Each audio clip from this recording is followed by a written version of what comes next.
Today's third video is firstly, it seems that Tigray Defense Force is withdrawing from more territories in Afar in coming hours, and other Wareda and the district could be under complete control of Afar forces. We have some updates for you from a northern part of Afar region, where TDF has been in control of at least two Waredas for more than 2 months. Secondly, Oromo Liberation Army just an hour ago released a statement. The statement is about a leaked conversation between Marroo and Jaal. Jaal is the head of OLA's Central Command, and Marroo is leading the group. This leaked conversation is being shared on several news platforms. OLA is now speaking about its position regarding the audio recording, which was being shared as a piece of evidence that Oromo Liberation Army was condoning civilian killings. What is OLA saying about this leaked conversation between Marroo and Jaal? Thirdly, viewers, Eritrean political activists in diaspora and Tigrayan diaspora activists have formed a political movement. A new movement has been launched. Name of this movement is Seeds of Democracy and Peace. What is the agenda of this movement? Who are the members of this movement? Obviously, the movement is about Eritrea. Can this new movement bring about any change? We have seen several diaspora movements by Eritrean diaspora members, but none of them has succeeded in bringing about any change in Eritrea so far. Isaias Afwerki has been in power for around 3 decades. We'll have a look at this new movement.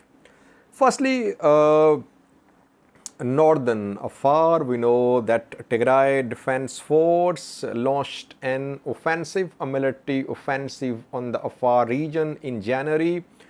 TDF took control of 5 Waredas: Abala, Magale, Rabati, Berhale, Knaba. Then around 10 days ago, around a week ago, TDF decided to withdraw from Rabati. And 3 days ago, TDF withdrew from Magale as well. So 3 Waredas were under TDF control: Abala, Berhale and Knaba.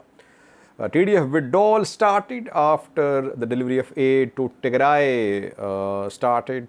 We saw several dozen aid trucks move along Samra Makele route, and after that TDF started withdrawing. We saw a statement from Tigray government that Tigray was not interested in holding on to Afar land, that there would be more withdrawal of Tigray forces. Now it seems that another town could be under complete control of Afar militias, Afar forces in coming hours. Name of the town is Berhale. Reportedly, Tigray Defense Force has withdrawn from Berhale. Afar fighters have entered Berhale. We have seen some pictures of Afar fighters from Berhale. Are Afar militia members in full control of Berhale? Reportedly, they are consolidating their control of Berhale. They are in Berhale. And in the outskirts of Berhale, fighting is being reported. So it seems that by tomorrow, Berhale will be under Afar control. Rabati, Magale, Berhale. 2 remaining districts, Waredas, are Abala and Knaba. Fighting is being reported near Knaba as well. Road which links this northern part of Afar with other parts, Shahi Gobi road, is closed. Then how is TDF withdrawing? TDF is withdrawing through rural areas. It is using rural routes. It is gradually withdrawing, though we are receiving some reports of fighting near Berhale and Kanaba. But withdrawal is going to be gradual, because we know that forces, armies, they suffer losses during withdrawal. So that is why TDF is withdrawing gradually. First it withdrew from Ravati, then Meghale, and now Berhale. People say, Sajid, TDF is not withdrawing, it has suffered losses, you just support TDF. No, TDF is withdrawing. TDF is not interested in remaining positioned in Afar. That is why it is gradually withdrawing. Yes, there are some reports of some small scale fighting, but TDF is not interested in holding on to its territorial gains in Afar region.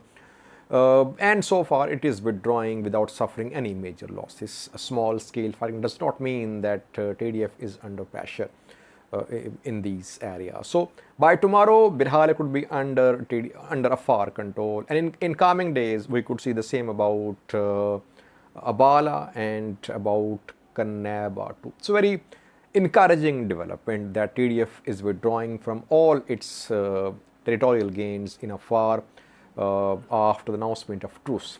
TDF, Tigray government, have made it clear that they want a safe corridor from Samra to Mekelle for supplies to arrive in Tigray. I think Afar government, Ethiopian federal government, they have assured that this route will be safe. That is why gradually Tigray forces are withdrawing back into Tigray. Secondly, viewers, Oromo Liberation Army an hour ago released a statement. The statement is about a leaked conversation between Marroo and Jaal Sanyii. In the past 48 hours, some news outlets have shared a leaked audio of conversation between Marroo and Jaal Sanyii, two commanders of the Oromo Liberation Army. Marroo is leading the group. Jaal Sanyii is leading the group on Central Front.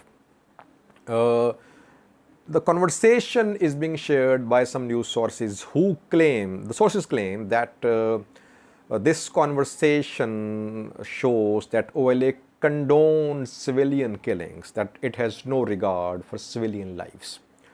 And Jaal Sanyii and Jaal Marroo can be heard talking about civilian killings. Now, OLA has released a statement. Firstly, OLA says that this is an old conversation. So it has confirmed that the audio is not fake. That the conversation which is being shared, it's audio recording, it's not fake. But the conversation happened in the past. It is not related to what's happening in Oromia now. Now OLA says that it is inflicting heavy losses on the forces which have launched an operation against Oromo Liberation Army. Secondly, OLA says that it has the highest regard for civilian lives, and the conversation is being shared out of context by some news sources, and this conversation does not prove that OLA condoned civilian killings. Thirdly, OLA says that this conversation between Jaal Marroo and Jaal Sanyii shows that there is democracy in OLA, that commanders, that Jaal Marroo does not force his decisions on his commanders. There is always debate, there is always consultation, then a joint decision is made, and whatever is finalized by the leader, then it is followed by the commanders. So OLA is denying that it is condoning civilian killings. Once again, it is saying that it is inflicting losses on government forces, and this operation against Oromo Liberation Army has failed. Lastly, viewers, some Eritrean diaspora community members and Tigrayan diaspora members have formed an alliance. A new movement has been launched, mainly by Eritrean diaspora members, Eritrean political activists living abroad. Name of this movement is Seeds of Democracy and Peace. Who is starting this movement? What is the agenda of this movement? Bright Future Movement is another diaspora Eritrean movement launched in 2016. Bright Future Movement leaders and other Eritrean political activists, Tigrayan political activists are part of this movement. Agenda. One main point of the agenda of this new movement is removal of Isaias Afwerki. That the government, they call it regime, that Isaias Afwerki regime must be removed at any cost. Secondly, obviously, since Tigrayan activists are part of the movement as well, this movement shows solidarity with Tigray. But it is saying that it is in favor of sovereignty of Eritrea. So it's not in support of Eritrea-Tigray alliance. Yes, alliance could be political, but like two countries, but it is not in support of one Eritrea-Tigray country. In its agenda, it's very clear that it says that it respects Eritrean sovereignty, but it wants removal of Isaias Afwerki government. And for this removal, it is welcoming the forces which want to join the movement. And after the removal of Isaias Afwerki, the movement is planning to have friendly ties with the forces which are friendly towards Eritrea, like Tigray. So we can sum up here that the movement has been launched by Eritrean political activists who are mainly abroad. Bright Future Movement leaders are the main leaders behind this movement. Bright Future leaders visited Israel a few days ago. In Tel Aviv, they held some meeting with Tigrayan diaspora community. Jaal was there, one of Bright Future movement leaders. Then there was Berhale Afar, another leader of Bright Future movement. So they were there. They held some meetings with Tigrayan diaspora community. Tigrayan and Eritrean diaspora community, they are teaming up to form this alliance. The question is it just a political movement, or if there is an opportunity, will these new movement members join an armed struggle as well against Eritrean government of Isaias Afwerki? It seems that if they have an opportunity available, members of this movement could join Tigray forces to remove Isaias Afwerki from power. Let's see, can this movement bring about any change on the ground in Eritrea? Difficult to say how much following this new movement is going to have in Eritrea. How will this movement be seen abroad? How will Eritrean diaspora community receive this new movement? Eritrean diaspora abroad is split. Some support Isaias Afwerki's government, others oppose Isaias Afwerki, and some are forming alliance with Tigrayans. So diaspora is split. Eritrean diaspora